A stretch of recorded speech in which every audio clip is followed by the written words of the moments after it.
1973 ஒரு மனிதன் தனது உடலை விட்டு வெளியே போய் ஜூபிட்டரை பார்த்ததாக சொன்னான். அவரின் பெயர் இங்கோ ஸ்வான். ஒரு சயின்டிஸ்ட் இல்ல, ஒரு பெயிண்டர். ஆனா அவருக்கு ஒரு விசித்திரமான திறன் இருந்தது. மனதால தூர இடங்களை பார்க்க முடியும் என்று கிளைம் செய்தார். ஸ்டான்ஃபோர்ட் ரிசர்ச் இன்ஸ்டிடியூட்ல சயின்டிஸ்ட் அவரை டெஸ்ட் செய்தார்கள். ரேண்டம் லொகேஷன்ஸ் கொடுத்தாங்க. அவர் மவுண்டெயின்ஸ், பில்டிங்ஸ், அண்டர்கிரவுண்ட் பிளேசஸ் கூட டிஸ்கிரைப் பண்ணினாரு. சயின்டிஸ்ட் ஒரு கிரேசி ஐடியா ட்ரை பண்ணினாங்க. எர்த் இல்ல, ஸ்பேஸ் கோஆர்டினேட்ஸ் கொடுத்தால்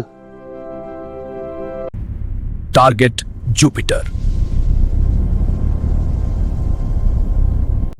ஸ்வான் சொன்னாரு ஜூபிட்டர் சுத்தி ரிங்ஸ் மாதிரி ஸ்ட்ரக்சர்ஸ் இருக்கிறது என்று. 6 வருஷங்களுக்கு பிறகு NASA Voyager spacecraft Jupiter ரிங்ஸை கண்டுபிடித்தது. அது உண்மையான சைக்கிக் பவரா அல்லது லக்கி கெஸ்ஸா? இன்று வரை சயின்ஸ் அதுக்கு கிளியர் ஆன்சர் சொல்லல.